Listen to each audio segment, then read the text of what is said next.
اعلیٰ حضرت پر ہماری آنکھیں بند ہیں، اس کا کیا مطلب ہے؟ اعلیٰ حضرت امام اہل سنت رحمۃ اللہ تعالی علیہ یہ وہ ہستی ہیں کہ جنہوں نے اس زمانے کے اندر، جب کہ بر صغیر پاک و ہند کے اندر ہر طرف ایک طوفان بدتمیزی برپا تھا، اور اللہ کی ذات پر، اللہ پاک کی ذات پر، نبی پاک صلی اللہ علیہ وسلم کی ذات پر طرح طرح سے حملے کیے جا رہے تھے، تو آپ رحمۃ اللہ تعالی علیہ ان علماء کے سرخیل تھے، ان علماء کے قائد تھے کہ جنہوں نے ان فتنوں کا زبردست مقابلہ کیا، اور اس انداز میں دین اسلام کی تشریح کو، جو حقیقی تشریح تھی وہی دین اسلام کی جو نبی پاک صلی اللہ علیہ وسلم لے کر آئے اور صحابہ کے ذریعے ہم تک پہنچا، اس کو آپ نے بالکل واضح کر کے ہمارے سامنے رکھا، اور جو باتیں دین کے اندر شامل کرنے کی کوشش کی جا رہی تھیں، جو غلط عقائد، جو غلط نظریات دین کے اندر شامل کرنے کی کوشش کی جا رہی تھی،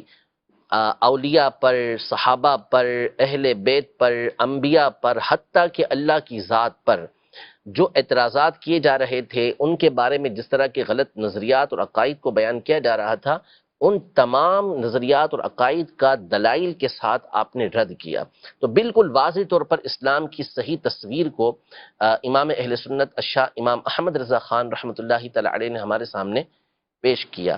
آپ نے کوئی نئی بات بیان نہیں کی، یعنی ایسی نہیں کہ جو ایسی صحابہ نہیں یا کہ جو دین آپ نے جو ہے اپنے طور پہ بیان کی ہو، اپنے انداز میں وہی باتیں کہ جو دین اسلام کی صحیح تشریح ہمیشہ سے علماء کرتے ہوئے آ رہے ہیں، اسی بات کو آپ نے بیان کیا، اور آپ کی ان تعلیمات کو، جو تعلیمات آپ بیان کرتے رہے، جو چیزیں آپ بیان کرتے رہے، اس کو اس زمانے کے علماء نے بھی ٹھیک اور بعد کے علماء نے بھی تسلیم کیا۔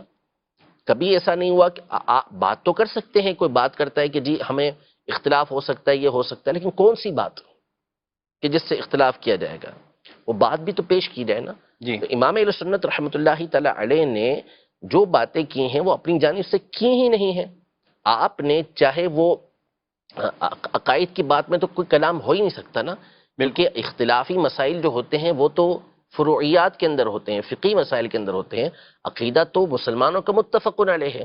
کون اس بات کے بارے میں گفتگو کر سکتا ہے کہ نبی پاک صلی اللہ تعالی علیہ وسلم کے بعد کوئی دوسرا نبی آ سکتا ہے؟ تو جب اعلی حضرت کے سامنے یہ بات کی گئی اور اس زمانے کے اندر یہ فتنہ برپا کیا گیا کہ نبی پاک صلی اللہ علیہ وسلم کے بعد کوئی دوسرا نبی آ جائے تو نبی نبوت کے اوپر کوئی فرق نہیں پڑے گا، ختم نبوت پہ کوئی فرق نہیں پڑے گا، آ جاتا ہے، یعنی امکان کی بات کی گئی، تو امام اہل سنت رحمۃ اللہ تعالی علیہ نے اور دوسرے علماء نے دلائل کے دریا بہا دیے، تو اس سے کوئی انکار کر سکتا ہے؟ ہرگز نہیں کر سکتا۔ جو ختم نبوت کے حوالے سے یہ گفتگو بھی کرے کہ نبی پاک صلی اللہ علیہ وسلم کے بعد کسی دوسرے نبی کا آنا ممکن ہے، تو پھر اس صورت میں ظاہر ہے کہ مسلمان متفق ہو کر اس کا رد کریں گے، اس کو کفر قرار دیں گے، تو اس میں کیا اختلاف ہو یعنی یہاں امکان بھی نہیں ہے۔ امکان بھی نہیں۔ اسی طرح اللہ پاک کے لیے جھوٹ کو ماننا، اللہ پاک کی طرف جھوٹ کی نسبت کرنا، تو اب اگر کسی بھی مسلمان کے سامنے یہ بات کی جائے گی تو اس کا رد ہی کرے گا نا، اس کا جواب ہی دے گا، تو اس میں کس کا اختلاف ہو سکتا ہے؟ اسی طرح نعوذ باللہ کوئی شیطان اور ملک الموت کے علم کو نبی پاک صلی اللہ علیہ وسلم کے علم سے بڑھ کر بتائے، تو کون سا مسلمان اور خاص طور پہ کون سا عالم ہوگا جو اس کو کفر قرار نہیں دے گا؟ اس کو کفر ہی قرار دے گا۔ اسی طرح کوئی نبی پاک صلی اللہ علیہ وسلم کے علم غیب کے حوالے سے توہین والی بات کرے اور آپ کے علم کو طرح طرح کی غلط تشبیہات دے، تو پھر اس کے کفر ہونے میں کیا کون کلام کرے گا؟ کوئی کلام نہیں کرے گا۔ تو آپ رحمت اللہ تعالی علیہ نے جو دین کے اوپر باتیں اس طرح کی آ رہی تھیں، اس کی جامع تشریح کر کے ان چیزوں کا رد کیا۔ اسی کو مسلک اعلی حضرت کہتے ہیں۔ عقائد و نظریات جو صحابہ کرام علیہم رضوان کے زمانے سے چلتے ہوئے آ رہے تھے، اس کے اوپر جو حملے کیے جا رہے تھے، اس کا دفاع امام اہل سنت رحمۃ اللہ تعالی علیہ نے فرمایا، اور اس انداز میں فرمایا، وہ دلائل آپ نے پیش کیے کہ اس کے بعد کوئی کلام ہی نہیں ہو سکتا تھا۔ یعنی یہ باتیں جو ابھی میں نے آپ کے سامنے بیان کی، یہ جس نے بھی کہا اس طرح کی باتوں کو، وہ کیا کھل کے اس طرح کی باتیں اب مسلمانوں کے درمیان کر سکتا ہے؟ ہرگز نہیں کر سکتا۔ کیوں؟ اس لیے نہیں کر سکتا کہ علماء نے، بالخصوص امام اہل سنت رحمۃ اللہ تعالی علیہ نے، اس کا اس انداز میں رد کر دیا کہ اب چھاپنے کی بجائے چھپانا ضروری ہو گیا۔ ٹھیک ہے؟ ورنہ اگر یہ رد نہ کیا جاتا تو چھپانے کی بجائے چھاپا جاتا۔ تو اب آنکھیں بند کیوں نہیں کی جائیں گی کہ جس نے ہمارے ایمان کی، عقیدے کی اس انداز میں حفاظت فرمائی. تو امام اہل سنت رحمۃ اللہ تعالی علیہ کی جو ذات ہے، اعلیٰ حضرت رحمۃ اللہ تعالی علیہ، انہوں نے جس انداز میں دین اسلام کی تشریح، توضیح اور دلائل کے ساتھ جس انداز میں ان چیزوں کو بیان کیا ہے، پڑھنے والا جب بندہ آپ کی کتابوں کو پڑھے گا، آپ کے رسائل کو پڑھے گا، تو منصف ہوگا، انصاف پسند ہوگا، تو کبھی بھی آپ کی جلالت علمی سے انکار نہیں کرے گا، اور جب پڑھ لے گا تو کہے گا کہ ہاں واقعی ان کی ذات پر آنکھیں بند کر دینی سبحان چاہیے، اللہ. مان لینا چاہیے. مصیبت مسئلہ ہمارے یہاں پر یہ ہے، پرابلم ہمارے یہاں پر یہ ہے، دور ہے سوشل میڈیا کا، جی. اور انسان ہمیشہ سے شہرت کا طالب رہا ہے، یا تو دولت کا طالب رہا ہے یا شہرت کا طالب رہا ہے، اور یہ حب جاہ حب مال حب دونوں. جاہ حب مال، یہ ہمارے یہاں پر ہمیشہ رہتا ہے. اور اب ظاہر ہے کہ ذریعہ ہے، بدنام ہو جاؤ تو بھی نام ہو جائے گا، ٹھیک ہے نا، اور کس اچھے طریقے سے کام کر لو تو بھی اگر نام ہو گیا تو ہو گیا، بدنام ہو کر نام جلدی ہو جاتا ہے ہمارے دور کے اندر. تو اس لیے لوگ اس طرح کی باتیں کرنا یہ شروع کر دیتے ہیں، کوئی کسی کے خلاف بولنا شروع کر دیتا ہے، نعوذ باللہ کوئی صحابہ کے بارے میں گفتگو کر رہا ہے، تو کوئی اہل بیت اطہار کے بارے میں گفتگو کر رہا ہے، نعوذ باللہ کوئی سیدنا صدیق اکبر رضی اللہ عنہ کے خلاف گفتگو کر رہا ہے، تو کوئی سیدنا علی المرتضیٰ کرم اللہ تعالی وجہہ الکریم کے خلاف باتیں کر رہا ہے. تو یہ جو تصورات، یہ خیالات جو ہیں، یہ جاہلوں کے ہیں، جو اجہل قسم کے لوگ ہیں، جنہوں نے کبھی کسی استاد کے سامنے زانو تلمس طے ہی نہیں کیا، کبھی وہ بیٹھے ہی نہیں کسی استاد کے سامنے. باقاعدہ جو سلسلہ چلتا ہوا آتا ہے پڑھنے کا، ہر فن کا، ہر معاملے کا کیا ہوتا ہے کہ باقاعدہ علم حاصل کیا جاتا ہے، اور پھر اس علم کے افراد اس میں گفتگو کرتے ہیں تو اس کی بات کو اتھینٹک مانا جاتا ہے. یعنی اگر ڈاکٹر جو ہے وہ بغیر پڑھے ڈاکٹروں سے گفتگو کرنا شروع کر دے، یعنی وہ ڈاکٹر ہو ہی نہ سرے سے، خود اپنے طور پہ کچھ پڑھ لیا میڈیکل، تو پھر اس صورت میں کیا اس کی بات کو مانا جائے گا؟ اس کی سنیں گے بھی نہیں. مسئلہ یہ نا سب سے بڑا کہ آپ کو ڈاکٹری پڑھنی ہے، آپ کس سے پڑھیں گے؟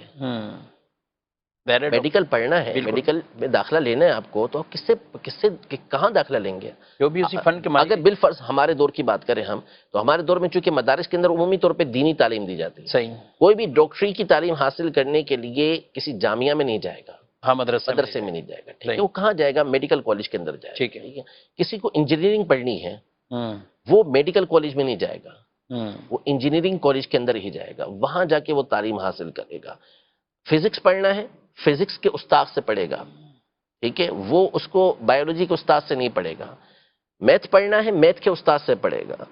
تو ہر چیز، اگر مثال کے طور پہ آپ کا بیٹا جو ہے وہ کہتا ہے کہ ابو مجھے جو ہے وہ انگلش پڑھنی ہے، تو آپ اسے سب سے بڑے اردو دان کے پاس بھیج دیں کہ بھائی اس سے جا کے انگلش پڑھ لو، بھلے اس کو انگلش نہیں آتی.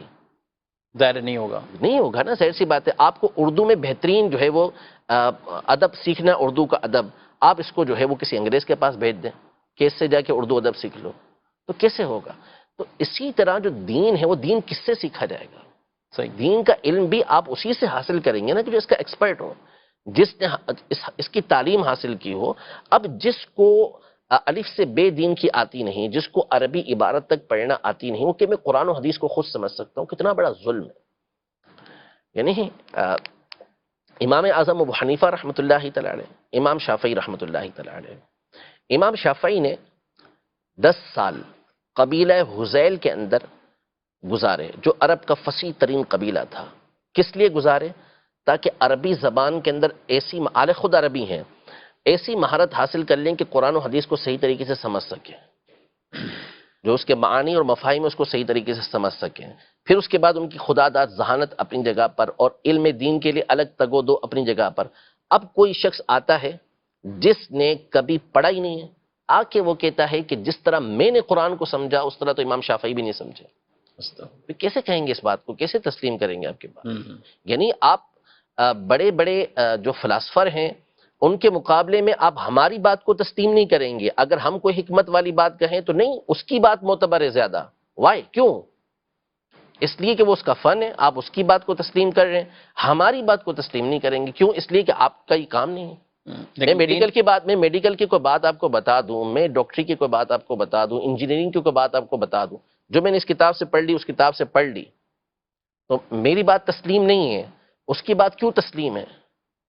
اگر میں نے ابتدائی تعلیم حاصل کر لی چلے اس کی میڈیکل کی، تو بھی میری بات ویسی معتبر نہیں جیسے کہ 50 سال پرانے ڈاکٹر کی بات معتبر ہے. بالکل کیوں؟ اس لیے کہ اس کا تجربہ ہو چکا، وہ مجھ سے زیادہ پڑھ چکا. لیکن یہاں دین کی بات آتی ہے تو ہماری آنکھیں پتہ نہیں بند ہونے کی بجائے اور زیادہ عجیب سی ہو جاتی ہیں.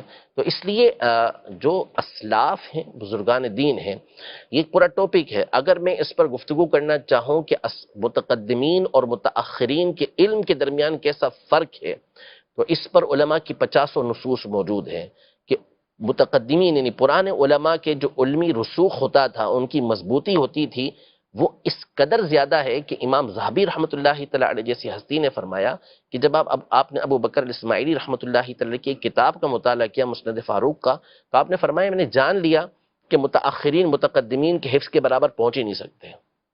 ایسے کئی نصوص علماء کی موجود ہیں. تو اس لیے ہمیشہ اپنے بزرگوں کا دامن تھام کے رکھیں، اسلاف کا دامن تھام کے رکھیں. ہمیں کہا گیا اہدنا الصراط المستقیم، ہمیں سیدھے راستے پر چلا. صراط الذین انعمت علیہم، راستہ ان کا جس پر تو نے انعام کیا، اور وہ انبیاء، شہداء، صدیقین، صالحین، نیک لوگ ہیں، پارسا لوگ ہیں. ہمیشہ اس کے راستے کو اختیار کریں. فرمایا وَمَن يَتَّبِعْ غَيْرَ سَبِيلِ الْمُؤْمِنِينَ نُوَلِّهِ مَا تَوَلَّى وَنُصْلِهِ جَهَنَّمَ، کہ جو مسلمانوں کے راستے کے علاوہ کوئی اور راستہ اختیار کرے گا، ہم اس کو اسی طرف پھیر دیں گے اور اس کو جہنم کے اندر داخل کر دیں گے. تو مسلمانوں کا راستہ کون سا ہے؟ وہ یہی راستہ ہے کہ جس کے اوپر اہل سنت چل رہے ہیں، جس پر ائمہ اربعہ کے مقلدین چل رہے ہیں. وہ راستہ نہیں ہے کہ جس پر جہلا چل رہے ہوں، وہ راستہ نہیں ہے کہ جس کے اندر بزرگوں کی توہین ہو رہی ہو، وہ راستہ نہیں ہے کہ جس میں صحابہ و اہل بیت کو جو ہے وہ 2 ٹکے کا نعوذ باللہ قرار دیا جا رہا ہو، جس میں جو ہے وہ نبی پاک صلی اللہ تعالیٰ علیہ وآلہ وسلم کی ذات کے حوالے سے گفتگو کی جا رہی ہو. یہ کون سا راستہ ہے؟ یہ بزرگوں کا راستہ کب سے بن گیا؟ ہرگز ایسا نہیں ہے. تو ہمیشہ اسلاف کے بزرگوں کے دامن کو مضبوطی کے ساتھ تھام کے رکھیں.